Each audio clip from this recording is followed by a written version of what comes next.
d'emplois directs. C'est 20% de recrutement en plus chaque année. Donc c'est un des secteurs qui va nous permettre d'atteindre notre objectif stratégique, le plein emploi à la fin du quinquennat d'Emmanuel Macron. Il y a 3 défis qui sont devant nous, qui sont très importants. Le premier, c'est de continuer à lever des moyens financiers pour aider ces entreprises à grandir. C'est l'initiative Scale-up, 3 milliards d'euros au niveau européen d'ici la fin de l'année 2022. C'est l'ensemble des outils financiers, notamment avec le plan France 2030, qui va permettre à ces entreprises de grandir. Nous avons maintenant un nouvel objectif, il y a 27 licornes en France.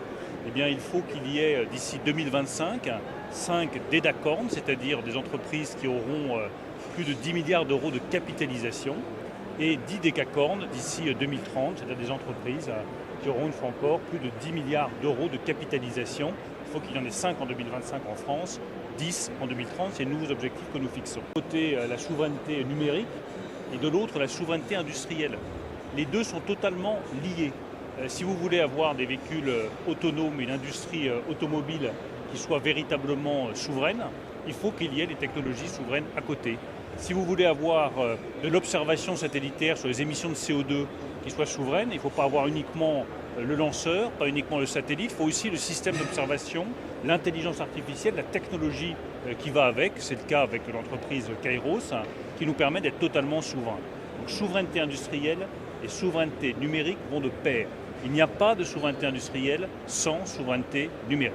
Enfin, troisième enjeu essentiel, c'est évidemment accélérer la décarbonation de notre économie, être la première économie décarbonée en Europe.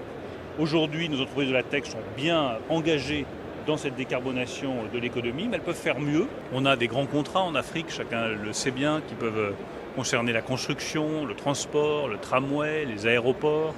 Et je pense qu'il est essentiel qu'on développe des coopérations plus technologiques, des coopérations avec des PME, c'était au cœur des initiatives qui ont été prises par le président de la République depuis 5 ans, parce que ça irrigue davantage la société et que ça permet de créer des liens encore plus étroits entre les sociétés des pays africains et les sociétés des pays européens.